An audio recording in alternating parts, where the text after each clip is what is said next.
រាត្រីចុងក្រោយនៃឆ្នាំចាស់ខ្យល់អាកាសក៏ផ្លាស់ទៅជារងា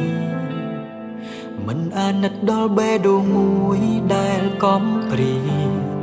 លែងមានពុំងារនៅក្បែរគូគេសប្បាយបាននៅក្បែរគ្នាកាន់ដៃគ្នាមើលទៅផ្ទៃ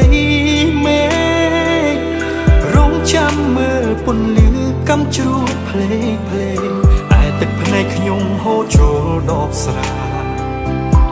សំនឹងមើលនាឡិកាមកជិត12ហើយសង្សារអើយអូននៅក្បែរនាងណាចង់ផ្ញើសារទៅថ្លៃប្រាប់ថានឹកជីវ៉ាតែភ្លេចគិតថាយើងបែកគ្នាហើយវិនាទីចុងក្រោយនៃម៉ោង12កន្លងហួរទៅចូលដល់ឆ្នាំថ្មីឯបងបាត់ស្រីមិនឃើញចរណៃវិលមកដូចដើមវិញទេស្រក់ទឹកភ្នែកក្នុងថ្ងៃឆ្លងឆ្នាំនៅនឹកចងចាំរឿងរ៉ាវនៃស្នេហ៍ទីបំផុតខ្ញុំសល់ត្រឹមតែ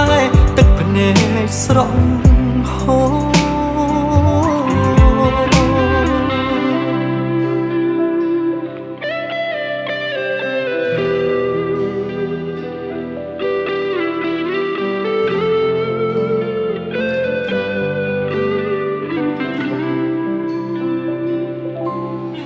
គេសប្បាយបាននៅក្បែរគ្នា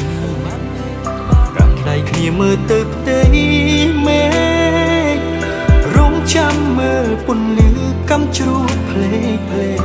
ឯទឹកភ្នែកខ្ញុំហូរចូលដបស្រាសំនឹងមើលនាឡិកាមកជិត12ហើយសង្សារអើយអូននៅក្បែរនាងណាចង់ផ្ញើសារទៅថ្លៃប្រាប់ថានឹកជីវ៉ាតែភ្លេចគិតថាយើងបែកគ្នាហើយវិនាទីចុងក្រោយនៃម៉ោង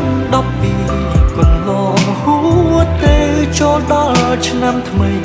ឯមកបាត់ស្រីមិនឃើញចរណៃវិលមកដូចដើ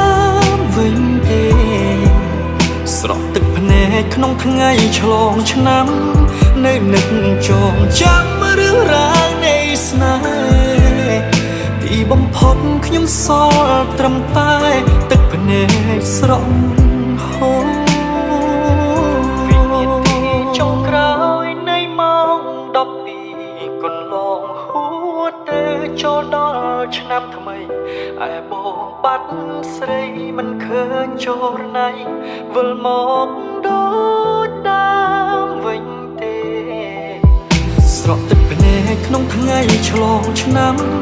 នៅនឹកចងចាំរឿងរ៉ាវនៃស្នេហ៍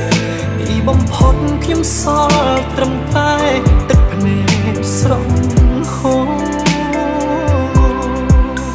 ទីបំផុតខ្ញុំសល់ត្រឹមតែទឹកភ្នែកស្រក់ហូរ